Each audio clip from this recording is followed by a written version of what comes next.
In this chapter, we're going to talk about a somewhat different French structure. What really sort of jumps to mind here is the d4 square, because, white controls the e5 square with a pawn, and there's no c-pawn left to attack on d4. So imagine a white knight standing on the d4 square. Well, it can be hard for black to expel it, and it could be very dominant. That is really the sort of main theme of this structure. But even at times a white bishop ends up on d4 and somehow, helps perhaps suppressing in this direction and defend backwards, and then white can attack on the king side. I mean, the king side is pretty much white domain, right? Due to the e5 pawn there is more space, and typically it becomes a battle where white tries to attack on the king side. This can be done by long castling and really a full-scale attack on the king side, but it can also be done with short side castling and then a more moderate but still quite dangerous attack. It sounds great for white, and quite often it is. But if we look at it from black's perspective, not all hope is sort of out. We have, for instance, a plan of b5 and b4 to start attacking the root of this pawn chain, maybe even including a5 as well. There is also the idea of playing b6, or even if the pawn is on b4, to play bishop a6 and get rid of our so-called bad French bishop. At times we could start undermining their central control with a move like f6, and if we imagine white having played the move f4, then g5 sometimes starts attacking their pawn chain from that side. So it is in no way a sort of hopeless structure for black. I mean, there's going to be examples that are great for white, and I would say, all things being equal, it's probably a pleasant situation for white. But we will see a lot of counter examples where black also does very well. So, gonna be an interesting French structure in this chapter. Our first game in this chapter is Shigalko against Rachmanov. And we have a, very typical French position here. And, white is to move and plays an interesting move. He takes on c5. In general, it looks a little bit weird giving up some central influence like that, right? And also, I mean, you will activate the black knight a bit like this, but it's a very typical move in this position. Another typical move would be the queen to f2. The hope is that, let's say, if black takes on d4, we get a similar structure, but under slightly more pleasant circumstances. The problem perhaps is that sometimes black can play c4, and after we go back with the bishop, maybe they will sort of enjoy their space on the queen side and try to push forward with a5 and b4 when sort of the b5 pawn is not hanging, and hope that we are not going to be able to crash through on the king side immediately. But Shigalko keeps it more simple. He takes on c5. Black takes back with the knight, and now a very nice move, and also, at least to me, a little bit surprising move in general. The move b4. It looks weird for a couple of reasons. For a start, black can actually take the white bishop and get the pair of bishops. Secondly, it does give up the c4 square to a certain extent, right? I mean, imagine this knight going from d7 to b6 and reaching the c4 square. So there is some, not dubious, but at least, a little bit double-edged strategical thoughts behind it. But it's very, very accepted, and I have to admit, very good. So let's take one thing at a time. If you take on d3, we're going to take back with the pawn. This reinforces the control of the c4 square, and also we might get some activity in the c file. It's very telling that in this position the computer says that black should absolutely play the move d4. The idea is simply after takes, castling, sure, black has lost a pawn. Just given away a pawn for free, more or less. But he has opened the long diagonal for the bishop, and while white is still better, the computer says that it has no doubt this is a preferable scenario to the position we see here. Let's say you castle, and then white plays the move knight to d4. Here it says white is around +1, while the other one may be 0.4 only.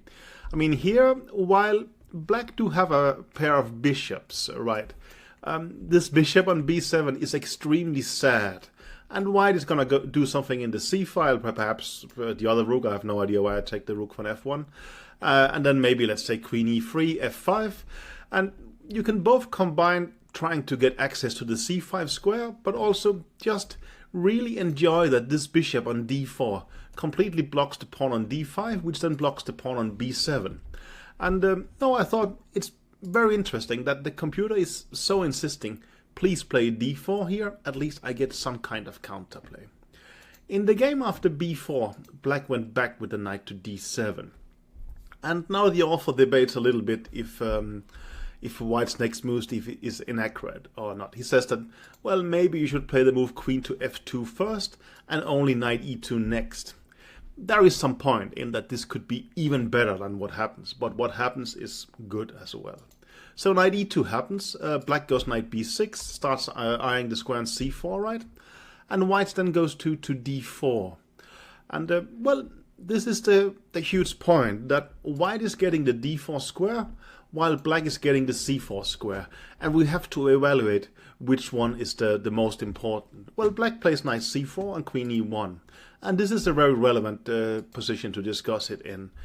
And, well, it seems that white is just, I mean, we are actually talking neighborhood of almost being strategically winning here. I understand it sounds harsh, but that's more or less the reality. The computer is around +1 and climbing at times.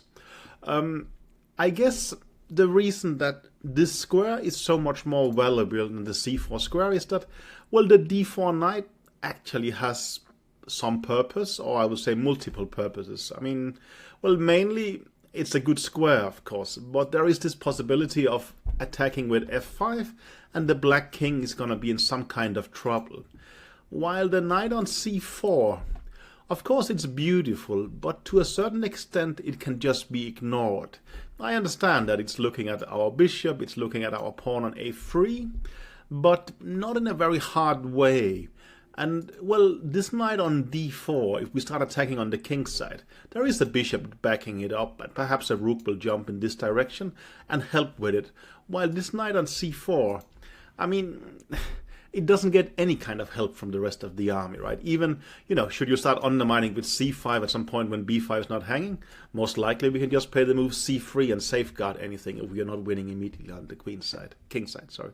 So there is such a difference between these two squares, and well, it's a sad situation for black. Now he takes on e3, and the author is quite critical of that. He says that the best chance is to castle. Actually, the computer is not agreeing too much with that. Our author then goes g4. Nothing wrong with that. But I thought the computer's main line is where sort of worth debating.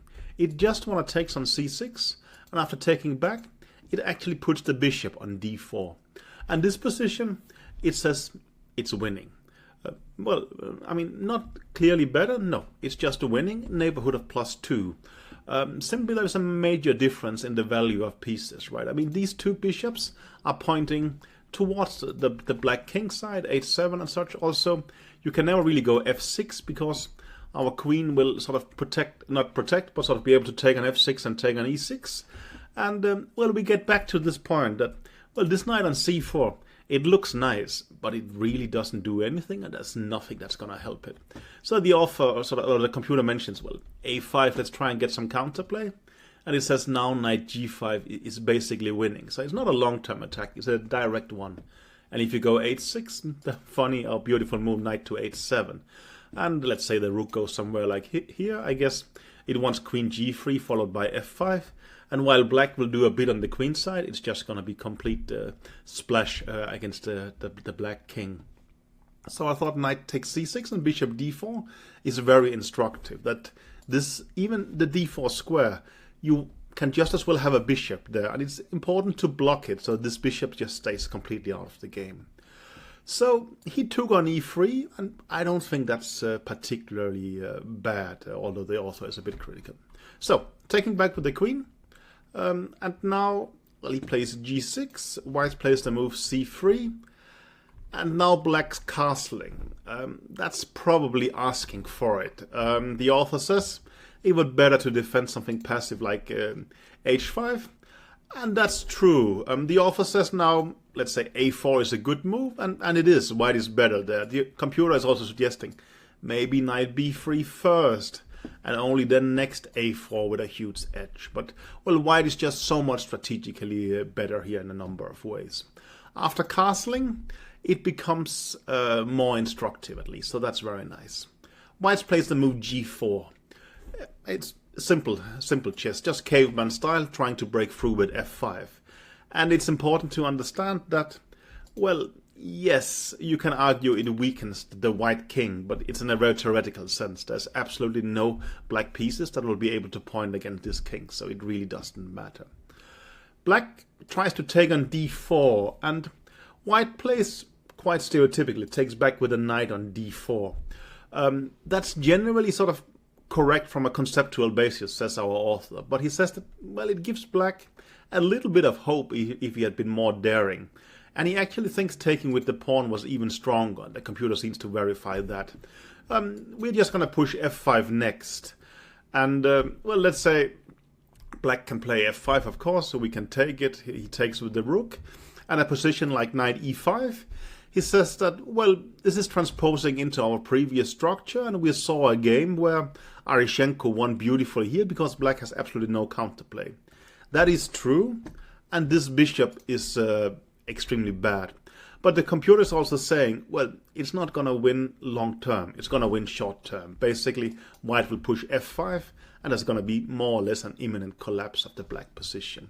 So c takes d4 was interesting in terms of actually, well, just accepting that we don't necessarily need to have a piece on d4, we're going to win on the king side. But Shigalko took back with the knight.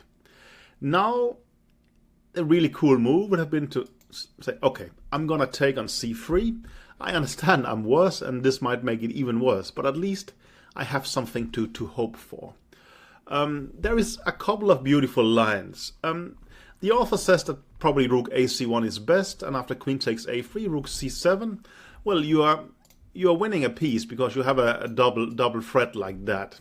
But maybe something like bishop takes b4, and well, he gives a line like this and says at least, well, you try to confuse matters. You have 3 pawns for a piece. I'm not saying it's good or not lost, but at least it's a game. The computer has this idea of rook f to c1. And after queen b2, this pretty amazing move, bishop takes g6. The idea is if you take back, well then now, because we have sort of gotten rid of our bishop, the queen covers this square and the queen here is lost. But this would actually have been a beautiful trap for black. Not trap in the sense that he's winning, but here after rook f to c8, black is actually pretty much in the game. Sure, I mean, well, this bishop is cool to have on g6, and white is still going to have some attack afterwards. But suddenly things are getting a little bit confusing, and there is annoying counterplay in the c-file. I mean, here, white has to play well to actually win, while in the other lines it almost feels like completely automatic, right? So I think taking on c3 would actually have been the right practical choice. It might most likely have failed, but at least when you are under such tough circumstances, it makes sense to try and complicate matters and at least force white to make some good decisions. In the game was queen to b6. Well, it looks like a normal move, but white is just playing f5, and there's no particularly reasonable defense. I mean, well, the obvious threat is f6 followed by queen h6, right? And if you go rook to f to c8 to be able to answer f6 with bishop f8, we can take on g6, they take back, doesn't matter which one, and we sacrifice here and play queen h6, and it's just game over. If rook c3, there is an automatic win like this, and just covering the knight on d4, and well, we're threatening to take on e7, but we're also threatening queen h5 check followed by rook f7, and game over. A little bit to calculate, but very doable for Shigalko, obviously. So the game was f5. He took once, took twice actually, and now, well, just the king out of the diagonal. perhaps looks a little bit dangerous having the king in this diagonal, right? But it just gives away how solid a blocker this knight is on d4. This knight is not gonna go away, and this means that, well, it's only an illusion there's counterplay. No, on the contrary, the white king is extremely safe on h1 because this bishop on b7, well, it's been blocked the whole game, and it's gonna stay like that. So the game was king to h8, rook f5, f6, and after these moves, black resigns. There's nothing complicated about it at all here. It's just queen h3, and we're going to take on h7 next and checkmate soon. So a very good game by Shigaku. Basically like just one forward strategic motion all the way, right? I mean, I think a move like d takes c5, I don't know why I'm a little bit fascinated. It just feels, you know, somewhat wrong taking you're taking a d pawn, swapping it for a c pawn. I understand it will happen anyway, but still it's a little bit atypical doing it on your own. But especially the move b4 I find very cool. I mean, I think it was Fischer who said that to get squares you have to give squares. And he is not afraid of giving the c4 square because he's getting the d4 square, and as we saw, it's so much more valuable. I think the move d4 is a good thing to remember, that rather than being strategically lost here, black is doing strategically fine. He does have a pawn less, but at least there is counterplay. It's a much better strategic decision. And also this idea that if you don't do it, well, you can play knight d4, and a position like this is close to winning for white. And then we saw basically the game was just one-way traffic. I thought that, I mean, it's nice that you play g4 and sort of hammer through with f5, but at this point the position is so good that probably doesn't really matter anymore. But a very positive start for white in this structure, to put it mildly. Our next game is a comeback for the black pieces in this French, and who better to bring in to help us than Magnus Carlsen. He has the black pieces against Sergei Karjakin. The position looks very similar to the previous example, but there is still some slight difference that makes sense debating. There, the black bishop was already on the b7 square, and the white bishop was on d3 instead of an e2. And this is somewhat relevant differences, probably favoring black, it seems. Let's say white plays the move a3 now. I mean, in the previous game, the queen was going to c7. Now we could consider going to b6.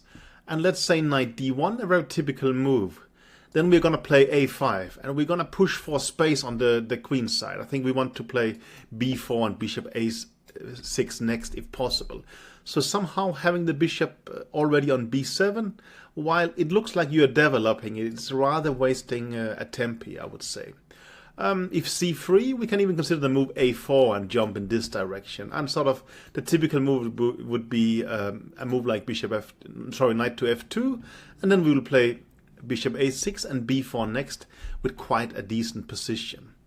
Karjakin played the move king to h1, and now Magnus put his queen on c7. So it's very similar to the previous game, but not fully. Karjakin goes a3 and bishop goes to b7. I mean, put the bishop on d3 instead of e2, and we would more or less have the same position as last time. But it's a major difference that the bishop is on e2. And why is that? Well, we remember white took on c5, and we took back with a knight, and they played the move b4. But with the bishop on e2, knight e4 is a very strong response here. Suddenly it generates counterplay immediately, and especially it helps opening up this bishop diagonal. I mean, let's say you take here, we're going to take back with the pawn. And we are very happy getting doubled pawns because it gives us activity in the d file. And, well, sure, white can put his knight on this beautiful d4 square, but it's a completely different scenario right now with this bishop being active instead of being completely blocked. So it's really a major difference, and now taking on c5 makes much less sense. Karjakin sort of chose to get his rook into sort of the open file, and Magnus, anticipated that c5 would open, so he's doing something quite similar. Now the author suggests that the best move would be to take on c5 perhaps here, and after knight takes c5, well, going queen e1. Remember also with the bishop on d3, he would go directly to f2. Here, he even has to sidestep it. So the bishop on e2 is somewhat awkwardly placed, but still quite pleasant for white. The computer actually suggests bishop takes c5 as a good move. And, well, it can look a little bit weird because it's exchanging your favorable bishop and also, to some extent, I would guess, lessens your potential to fight for the d4 square. But takes, queen to e3, queen to b6. And now what happens is very instructive, I think. So bishop to d3, h6, knight to e2. White is close to getting his bind. But like remember the previous game, the computer is pretty happy about this d4 sacrifice at times. And here it's very much the case. So takes here. Well, we have opened up for this bishop by sort of just throwing away our pawn for almost nothing, but not fully for nothing. This bishop is active, but I don't think there is structural compensation enough in an immediate sense. But black has this very nice move, knight to a4. It attacks the pawn on b2, and it's kind of awkward having to deal with that. I mean, well, you can't really use your queen to c1, then, well, you can actually, because d4 is not hanging because of bishop h7 check, but probably we will just do something like rook f to d8, and there's going to be great compensation. The same after something like rook b1.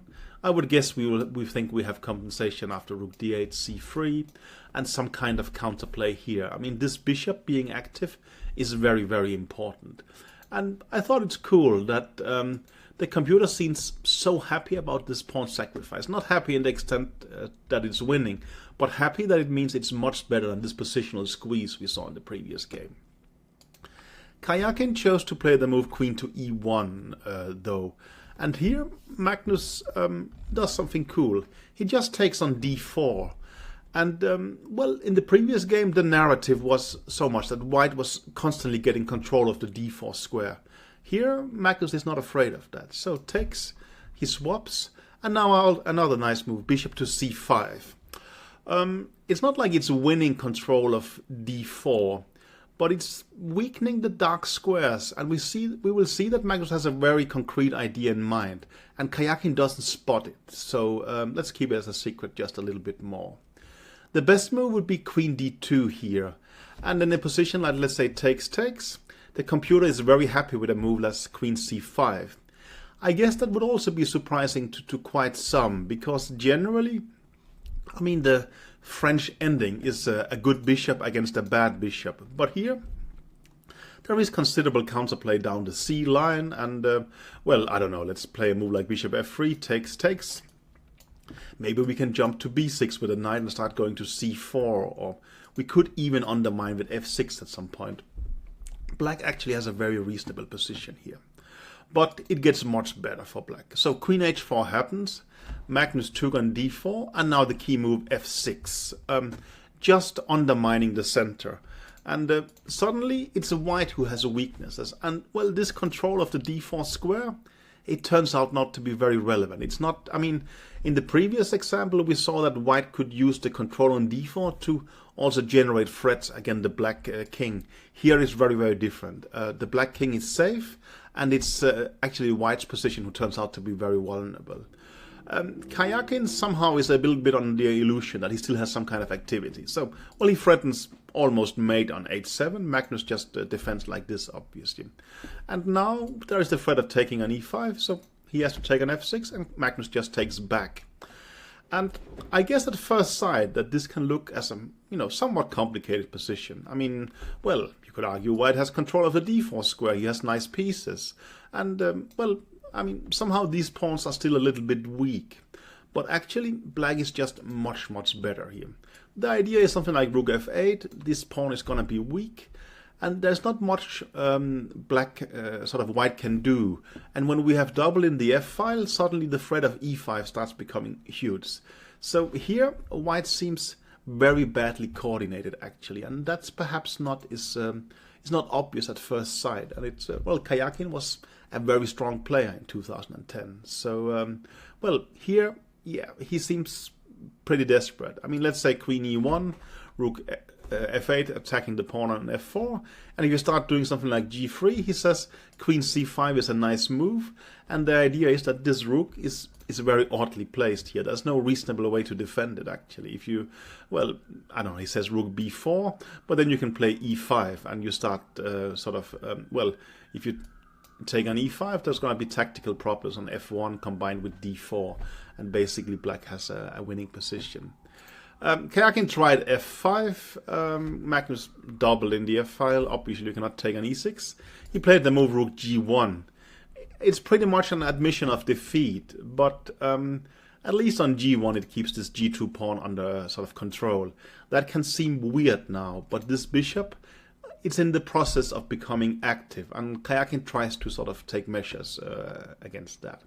Magnus does knight c5, and well, the idea is perhaps to take on d3 and just take on f5 next, and this kind of forces white to take on e6, and Magnus takes back with the knight. And now we more or less see sort of the idea that this rook is attacked, and when it goes away we can push d4, and this bishop is going to be a monster. You could take on d5, but then takes, knight to f4, and I think the author gives the line here, queen c5 is a nice move, and the idea is that, for instance, well, let's say you play rook e4, then you can take here, and there is this nice little trick, right? We're gonna mate in the button. So after queen c5, there's just no reasonable way to defend. Well, c3 is the same.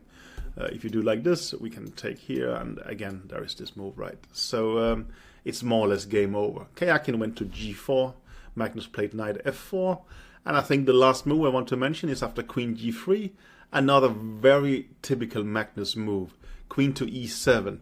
It's not like d4 was not good immediately, but Magnus just wants to threaten d4, and he wants to make sure that should this knight go to e2 or to e4, he has it covered due to the queen in the sort of in the e file. So I mean, very huge precision. Now Karjakin took on f4 and Magnus took back, and it's obviously game over. So we're gonna stop it here. But I think an incredibly impressive game by Carlsen, and this is from 2010. So well, no, he was 19 years old at the time, but still extremely impressive and mature play. There are so many things to praise, but also I thought it's very interesting that the previous position we saw black being close to strategically busted more or less immediately, and almost the same position. But just this difference between e2 or d3 for the bishop made such a huge effect on the sort of things happening later. Well, I thought there was many interesting things. For instance, that sometimes you will actually swap the bishops, and while that's wrong on general grounds, it seems quite justified. I mean, simply, well, you get a bit more space, and also you loosen white control. And for instance, well, this allowed this d4 pawn sacrifice. And well, we saw it again later here. Magnus goes bishop c5, again to lose the white control, and then he started undermining with f6. So I think, well, okay, no, I should, for sort of full transparency, I'm employed by Magnus Carlsen, but I honestly think that this was a great game, not just because he is so kind to employ me. In our next game, sort of the colors has been reversed, but the structures is the same.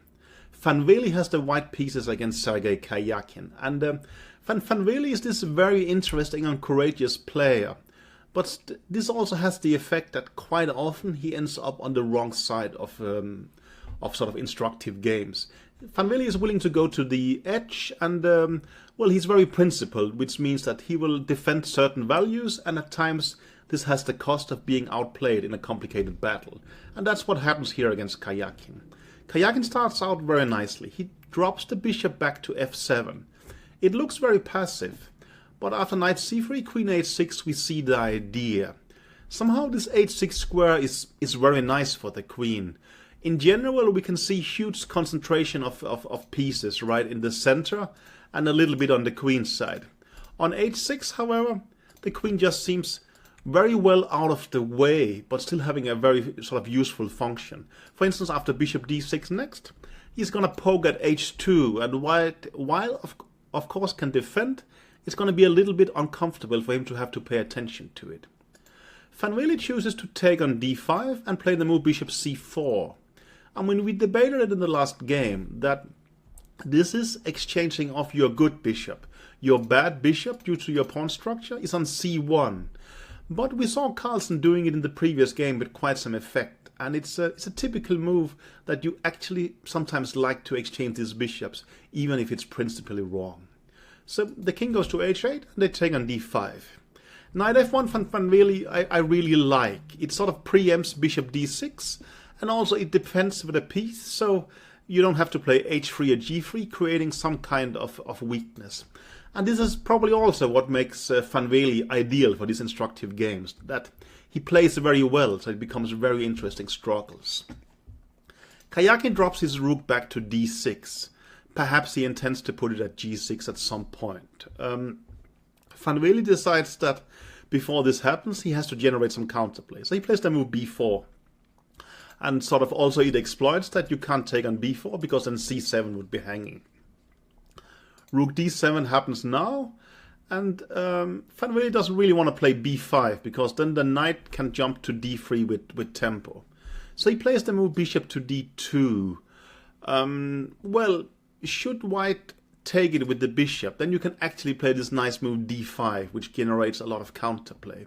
But Karjakin is not interested in sort of, well, trying to win material. He's trying to sort of dominate strategically. And he plays a nice move, bishop to d6. So Van Velde pushes the pawn with b5, and we get the knight to e7. Now we start seeing the contours, right, of this knight ending up on the d5 squared with a sort of positionally dominating position. The game was rook a7, and black plays b6, and Van Velde doubles in the a file.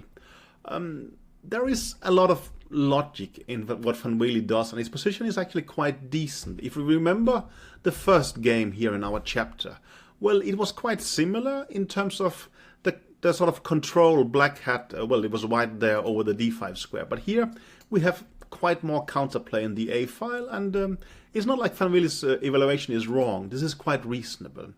But after queen e6, he starts drifting in a wrong direction. Here, he has a very important move, and it's the move bishop to c1. The idea is after knight d5, he wants bishop a3. And he wants this bishop sort of to be exchanged. And, well, one thing is that it's the principally bad bishop, but this bishop on d6 is extremely useful in terms of defending backwards this kind of weak pawn on c7, but also attacking forwardly. So it's a very useful piece. And somehow getting rid of that would mean that the black counterplay becomes much more real. In the game he went rook a8 trying to get off a set of rooks, but that's very much a step in the wrong direction. So the game went rook d8, takes, knight to g3. And while I said this bishop was useful, both sort of defending backwards, but also having positive things forwardly.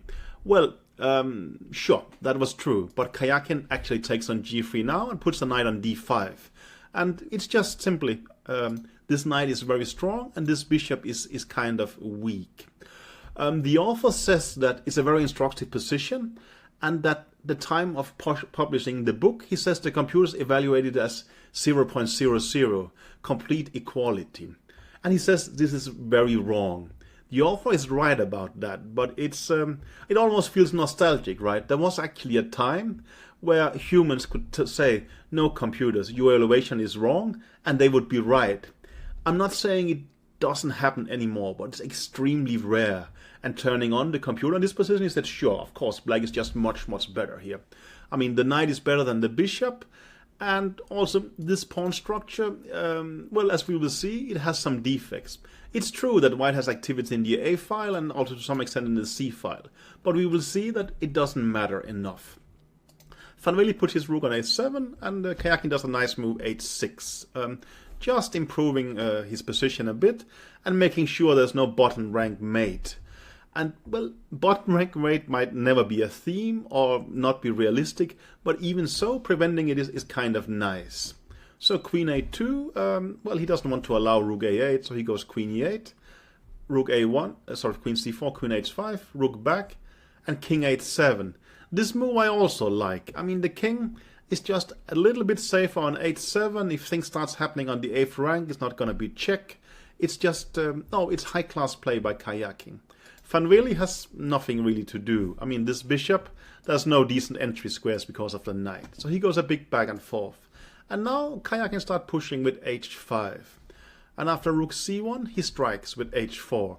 And here we see the problem with having this pawn structure, right? That while it is compact and sort of defends well, it's also possible to undermine. This is exactly what Kayakin does. So takes f4. And suddenly, well, the white structure is starting to crack, and we get to see the power of this knight on d5 again. Well, we saw it in a previous game, just much earlier in the middle game, but even here late, we are almost at move 40. It's a factor. You can take on f4, but we're going to take back with the knight. Well, if we threaten mate on g2, if you play g3, we have a cute little trick because you can't take because of knight e2 check, and it's very unpleasant. Van Velde tries to sort of hang in there tight by playing queen e2, and after f3 goes to f1, sort of protecting against queen takes g2 mate. Kayakin goes queen g4, and after g3 a very nice move g5, just trying to open sort of lines against the white king. If you take on g5, the point is king g6, and there's just no reasonable way to defend against rook h8 and queen h5, and mate is going to follow on h1. So he can't take on g5, but that means after king h2, it's possible to take here. And Van Velde goes queen h3, and after this exchange and take on g3, we have an ending that in principle is equal in material.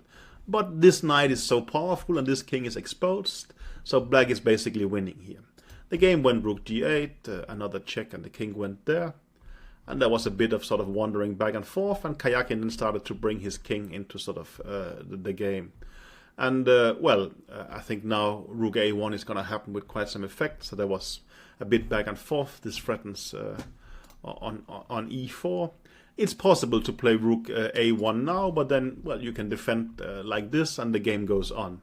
Kayakin played knight to f6 in this position, and here in this position he chose to resign. Simply, well, it's going to be mate. I think if king h3, there's a check, and then there's another check, and you mate like this. A brilliant game by Kayakin from a strategic sense, no doubt, and also quite interestingly played by Van Velde. I mean, well, he just creates so nice games because, he's willing to sort of fight, and that creates interesting games. It's almost weird that we are praising the loser, not the winner here, but I think it's somewhat justified.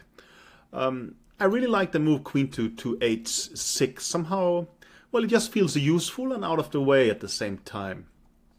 And then I thought, well, there was this sort of moment where, for instance, here, bishop c1 going to a3 and defending off this bishop. That was very important, I think, because, well, keeping the knight but removing the bishop, then white starts having counterplay. While we saw in the game that when black gets to, keep his knight against the bishop, it was very, very difficult from a structural point of view. So, an impressive win by Kayakin, no doubt, and now the pendulum is back to that this knight on the sort of central square actually seems promising, right? Our next game is Marseille against Nihua from 2011. And, white has just taken on c6 in this position, so obviously black has to take back. Some characteristics we will talk about first. I mean, the most obvious thing is that this bishop is outside the pawn chain, right? I mean, normally this bishop is sort of bad behind it, but now it's gotten out to the f5 square. So it's generally very active and pleasantly placed there. But to compensate for that, white has gotten full control of the d4 square with a bishop.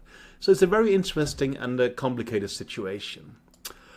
The author says maybe you should take back with the b pawn here and try to play c5 next. Obviously white is going to play the move knight to a4 and get control over this square. But the author thought this is not too bad. He says roughly equal. But modern computers does not agree. They say no, white is much, much better here. We're just going to castle and let's say play c3. And the value of sort of the knight on the c5 square is actually quite tremendous. And to be honest, it looks very reasonable. So that Nihua takes back with the queen is quite understandable. Now the game goes castling, and it's pretty decent for white. But the author doesn't mention a very interesting move, and that's very typical of modern computer development since he did his book. I mean, I'm not sort of criticizing the author. I'm just saying I have a much better microscope to digest chess with than he has, and it's unreasonable towards him. But that's sort of how evolution of chess is, right? Nowadays, we can just turn on the computer. It says h4 is an amazing move here.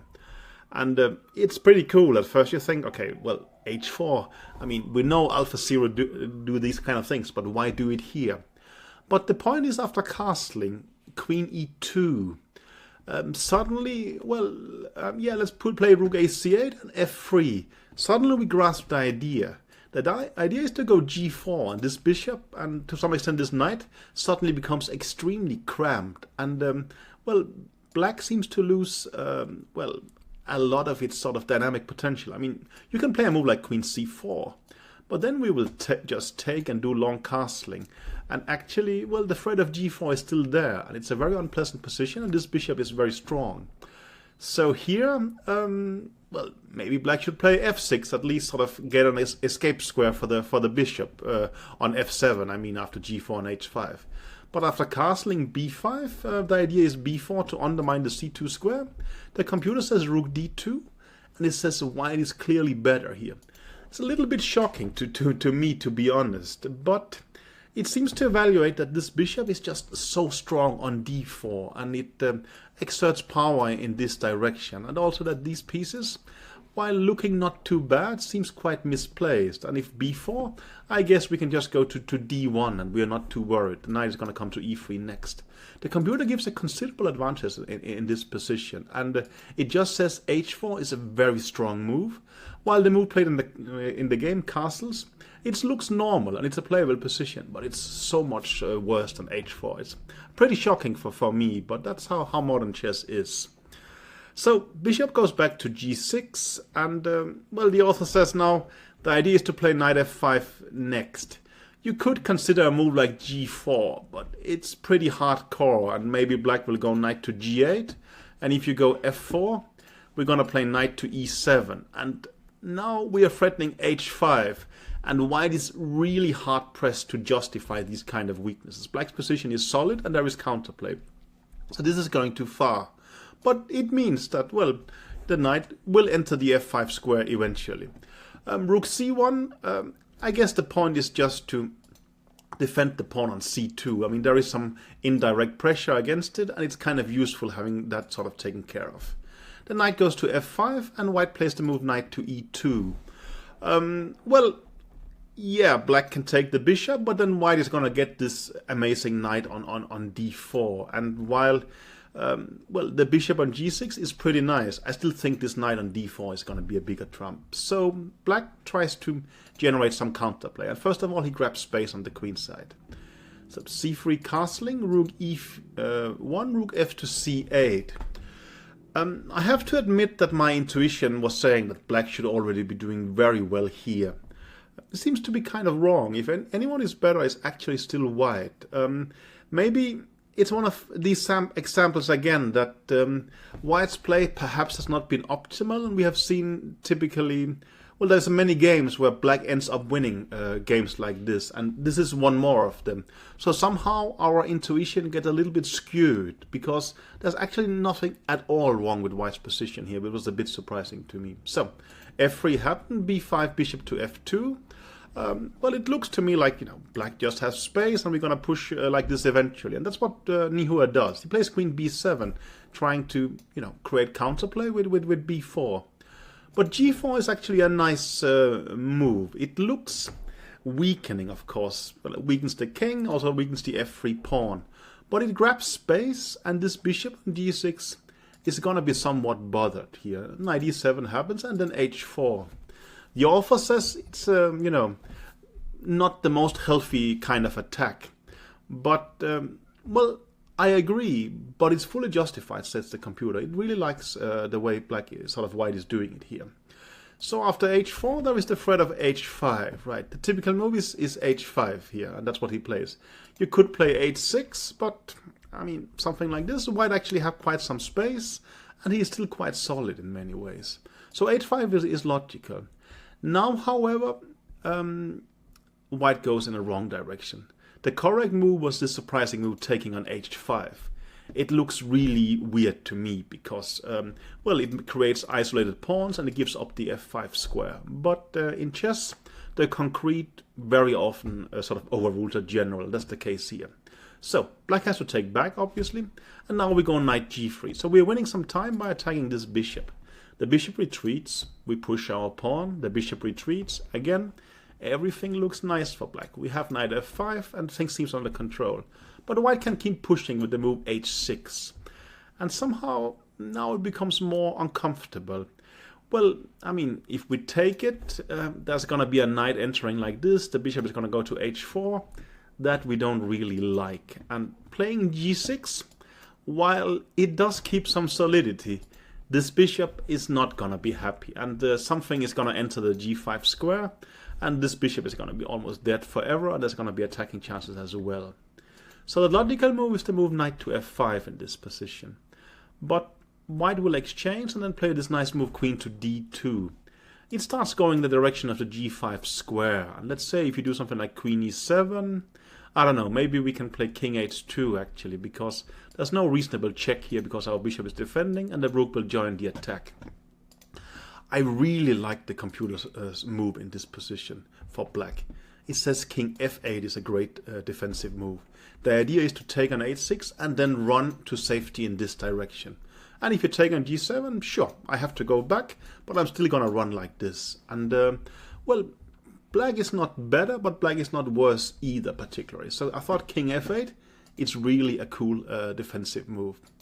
Anyway, in this position, white should really take on h5, but it's a very, very difficult decision to take.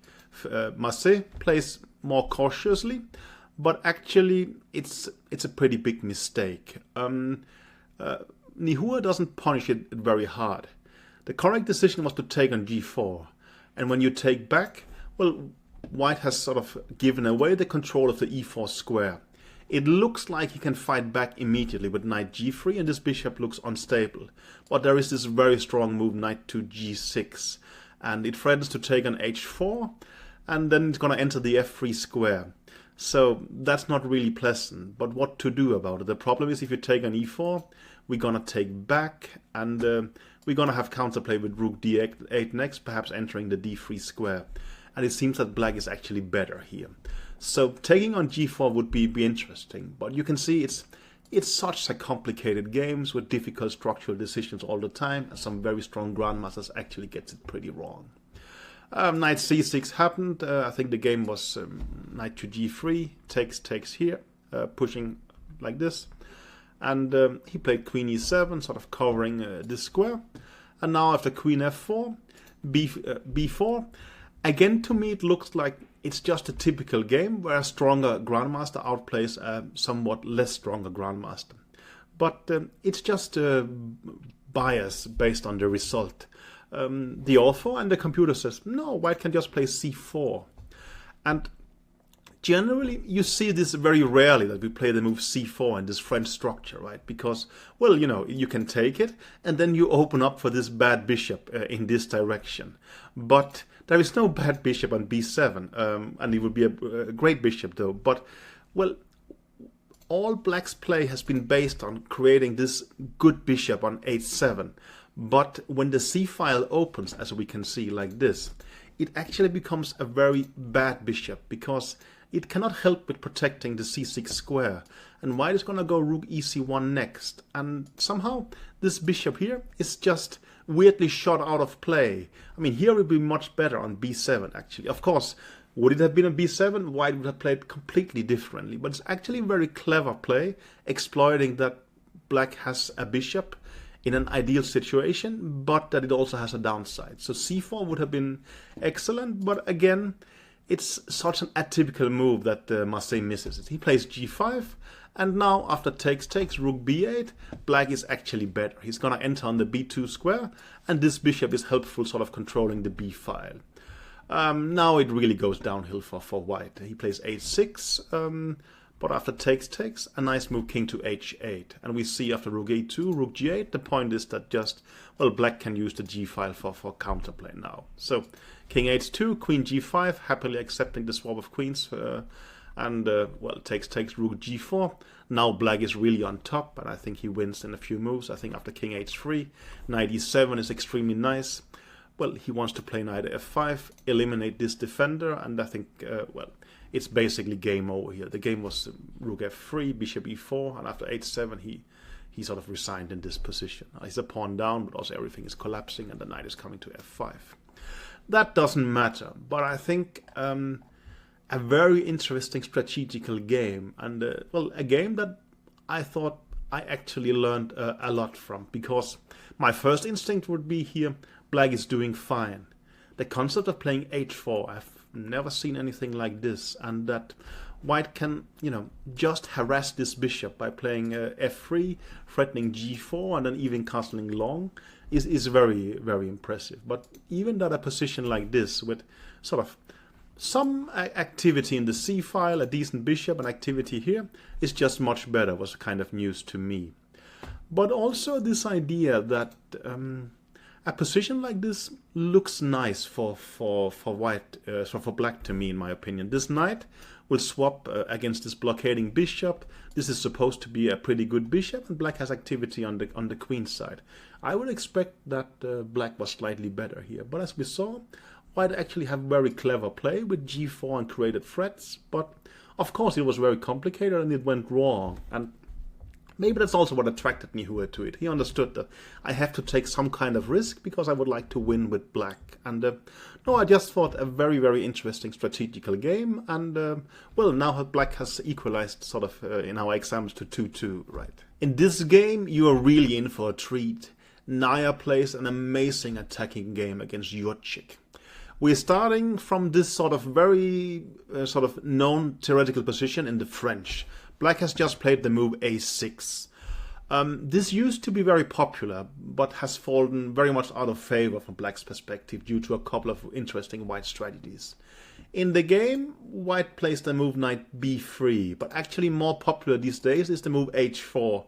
Very much in the style of AlphaZero, and AlphaZero actually won a nice game with it against the Stockfish, which sort of made this line even less popular. But already before AlphaZero, it was not sort of doing too well theoretically, and knight b3 was one of the reasons. It sounds weird that white is fighting for the control of the b3 sort of d4 square by actually moving away from it, but he wants to exchange this bishops to get even better control of this square. Anand played it against Morozevich in the World Championship tournament in 2005, and I was Anand's second there, so we had debated some things like that, and he was well, cutting edge at that time. Morozevich replied with the move bishop to b4, and it's quite clever. The idea is after a3 you go back to e7, and then b5 b4 is sort of gonna create a clash, and you open files. Another idea could be after knight b3 to play the move b6. You simply want to, should he take on c5, you can take back towards the center. But white will sort of try and play around it in a way. In the game, Jurczyk just dropped his bishop back to e7. And the next move is it's kind of cool. You play the move g4. It looks a little bit weird to me. Why would this be priority, and what are you actually going to do with this g-pawn? But we're going to see how efficient it actually is. Well, he plays b5, and now it becomes a race, and white is going to win this race. So the author says maybe you could play f6, but just let's say takes h3, and now you have a healthy structure. The bishop is going to go to g2. White is just positionally quite better here. So it's logical that black sort of goes for the fight. He plays b5, h4, and well, now again sort of black aims for this c4 square that is kind of weak from white's perspective in this structure. The author says probably it was better to do the move b4 now. But knight a5 happens, and a nice move bishop to d4, somehow anchoring your bishop in on d4 and exploiting that the knight no longer is on c6 attacking this square. Black goes on with knight c4, and the queen hides on g2. I mean, this attacking constellation, I have to admit, It looks extremely weird and counterintuitive to me, but you'll see it's really, really brilliant. Queen c7, bishop goes to d3, and now black plays the move rook to b8. That is very much a mistake. The author says here you really should have played the move knight to c5 and trying to make some kind of exchange, and your position is quite decent still. But, well, had that happened, we wouldn't have seen this brilliancy. So he plays the move rook to b8. The next move, g5. Again, I'm somewhat puzzled. Well, what is the idea? Is we're going to go h5, g6 next, but if that happens, can't black maybe just play h6? I don't fully grasp it yet, and I think that's the same for black. So he plays the move b4.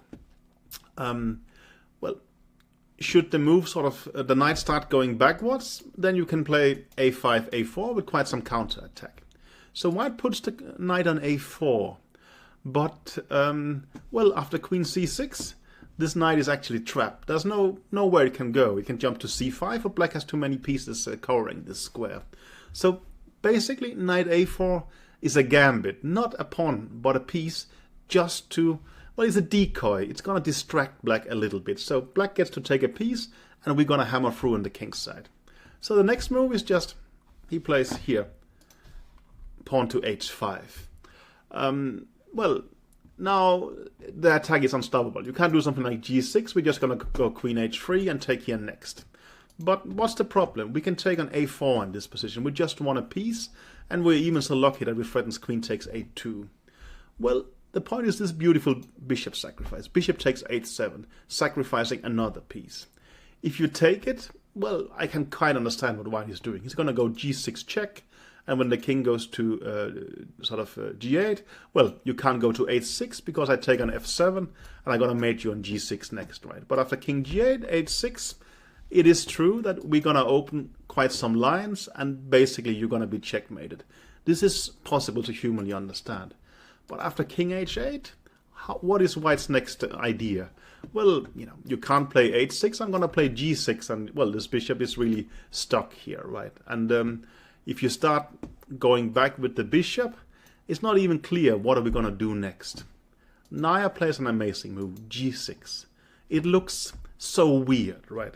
Having a bishop here and then just completely blocking it like this. But the whole point is that h6 is going to happen next. There's just nothing you can do about it.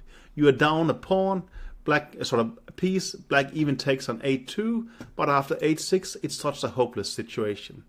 It's really worth noticing that while this queen is so close to this king, just because we have this strong bishop protecting backwards, it means that our king is completely safe.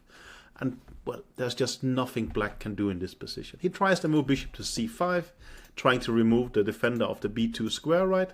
But white does queen g5, and after bishop g4, well, the line is taking on g7, check, and mate. Just an amazing game by Naya, right? I mean, no, I had seen it at some point before, but the first time I saw it, I really thought, wow, such a model game and such creative attacking play.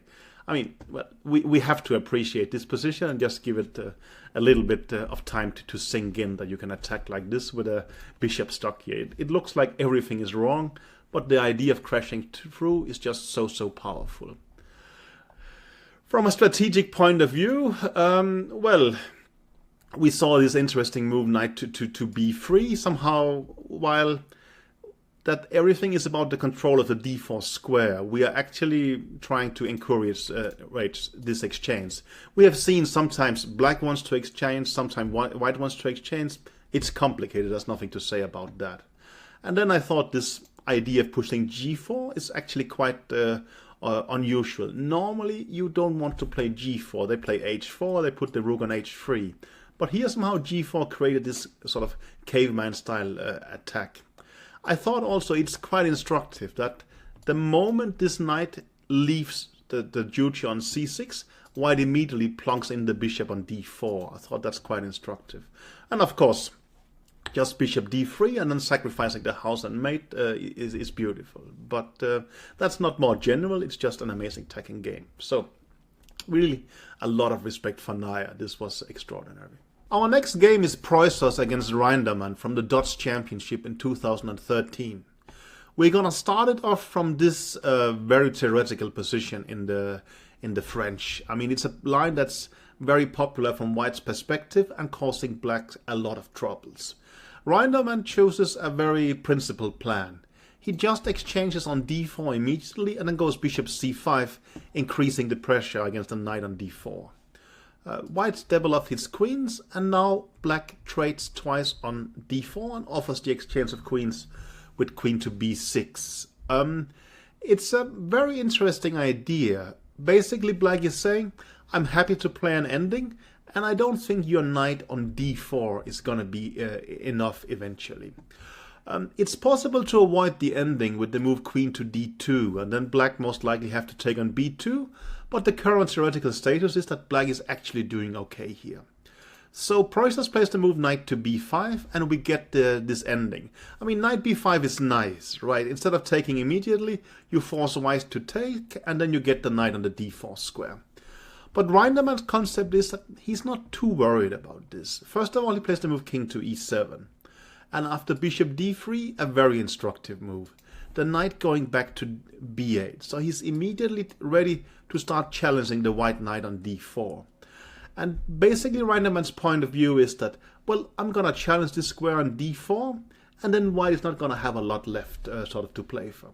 The game was king to d2 and knight to c6, and we can already see that white faces some kind of dilemma now. How should he sort of deal with the pressure against the knight on d4? Well, you can start retreating it, of course. That's what he actually does in the game. But, well, what's the fun of having a knight on d4 if it actually has to jump away from it?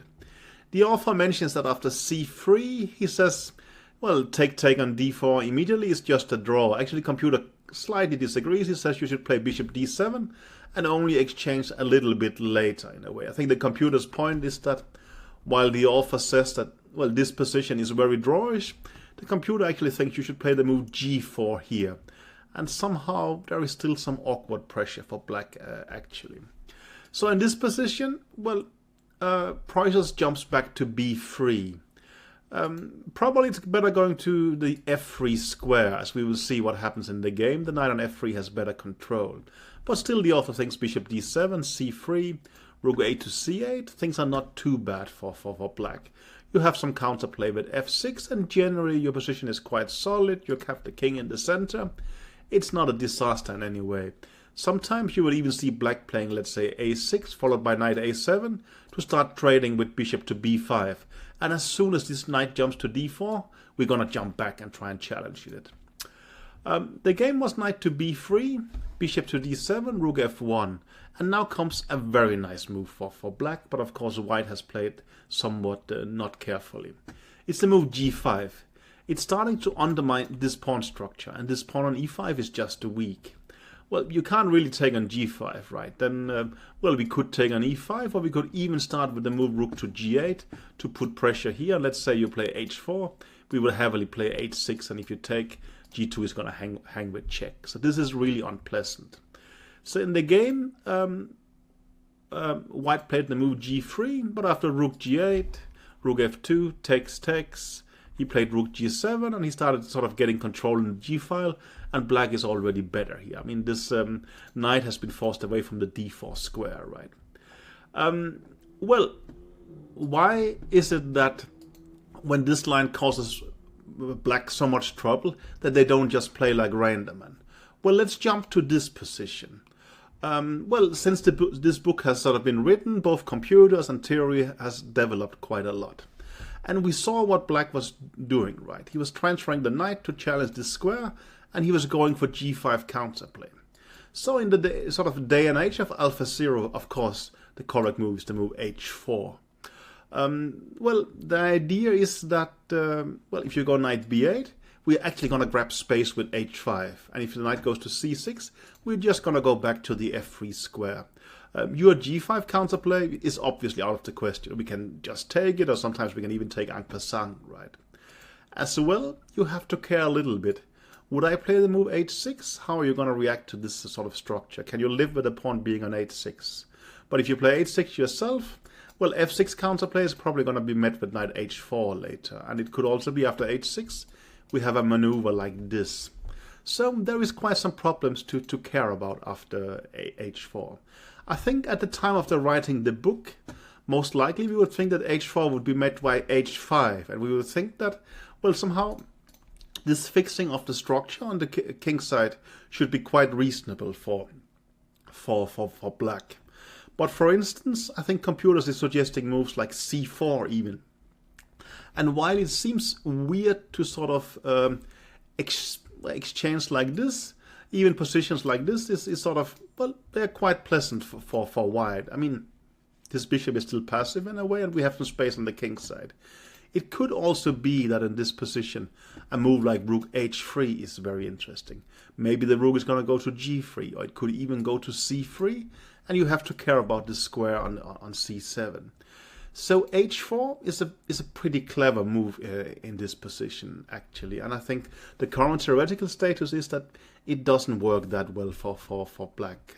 Black has also tried moves like f6, but most likely we're just going to take on f6. And if you take with the pawn, well, pushing for e5 is not really realistic, because there's going to be a check on f5 at times and such. So while, you know, it looked great what Ross Reinderman was doing, and it sounds great, unfortunately, well, things are not that simple, and the move h4 is a huge part of it. So, well, it's sort of logical that, well, the ending with a knight on d4 and a better bishop, it should be better for white, right? And it's true, black has interesting plans, but white also has sophisticated ways of making these plans less effective. So the current status is still white is somewhat better in this kind of endings.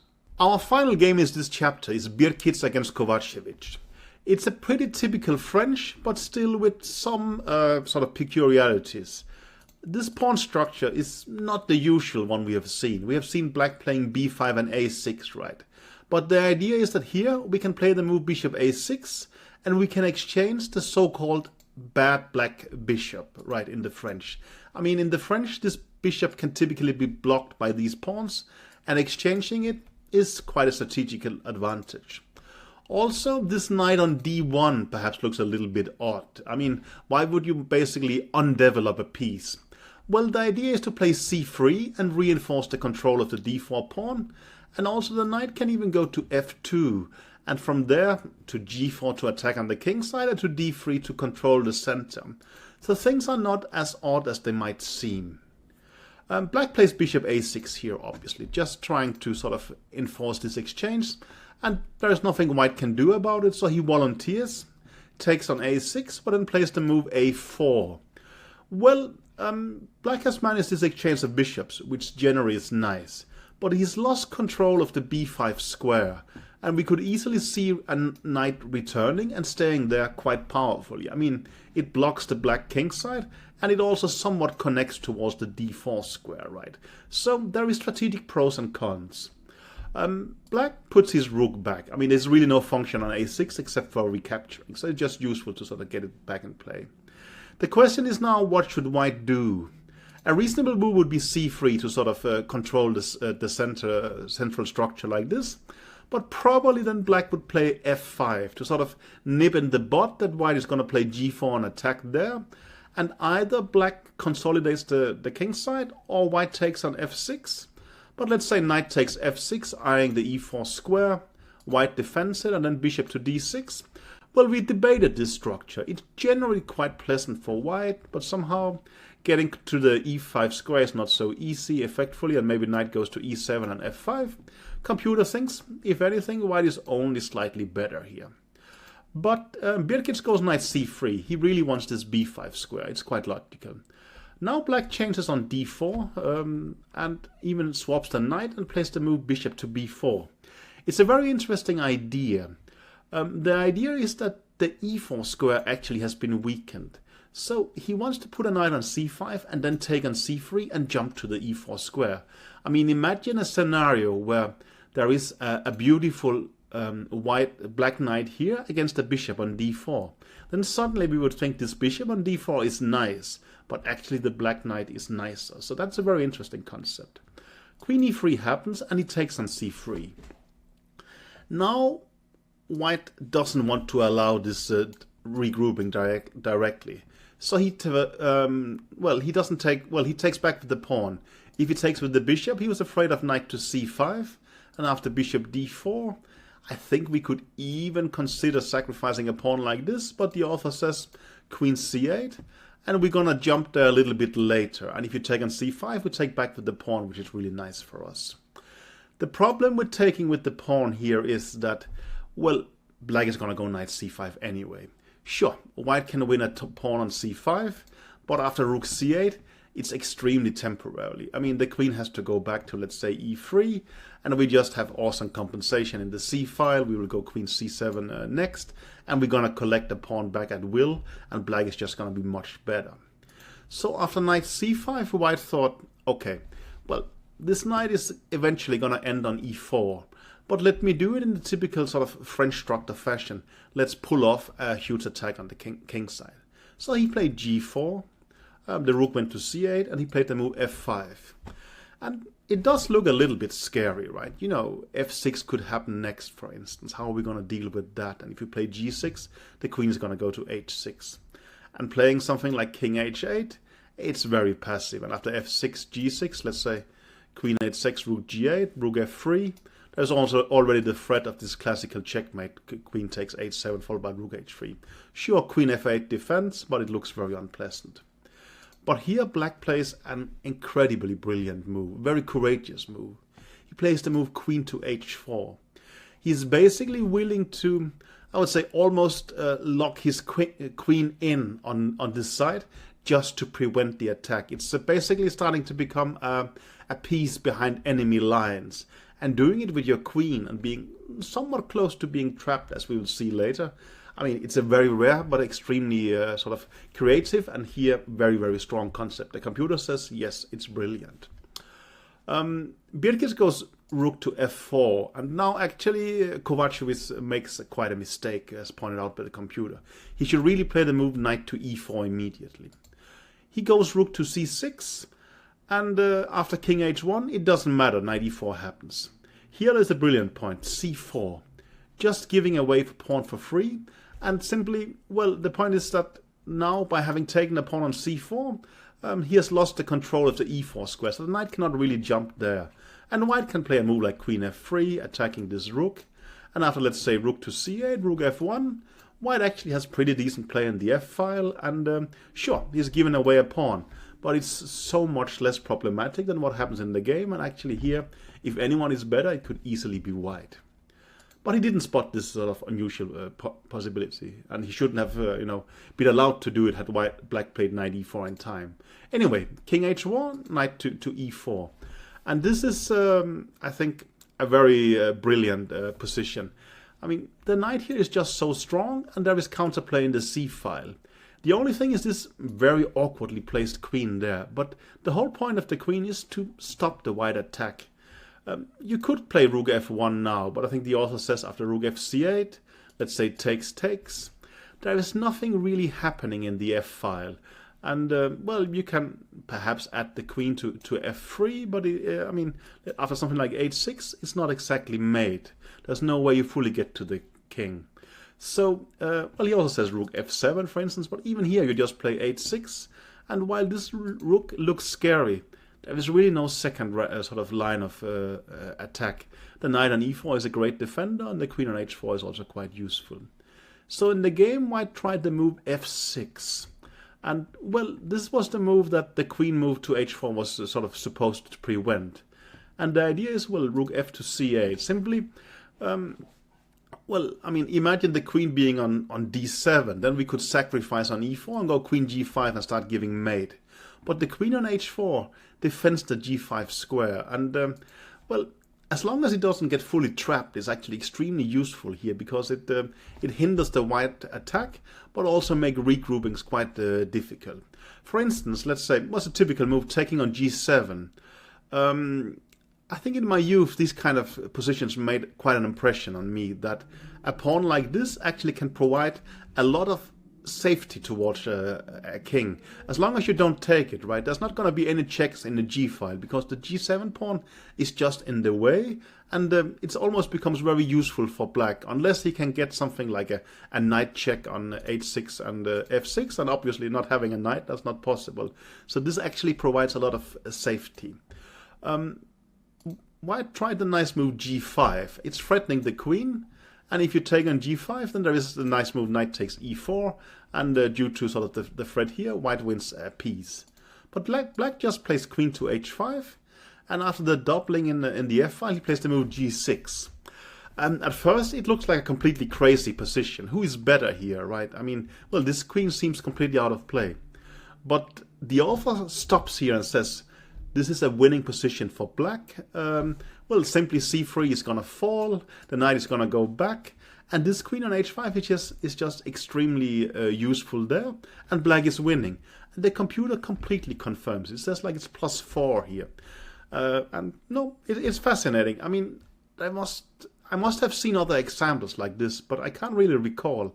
Somehow putting your queen in behind enemy lines, but to stop the sort of direct white attack. I mean, let's go back to just before it happens, right? Here, it looks pretty scary. f6 is gonna come next, and it's a typical, you know, attack we have seen before, sometimes very dominant. But somehow with the queen on h4, all the white initiative just evaporated, and it ended up with, as we saw, a knight jumping to e4, and the c-file pawns collapsing. So I think a very cool and unusual example to end this with. And of course, I mean, this plan with the bishop to a6, this has every right to exist and seems quite reasonable in this particular example. So, well, on to the next French structure in the next chapter.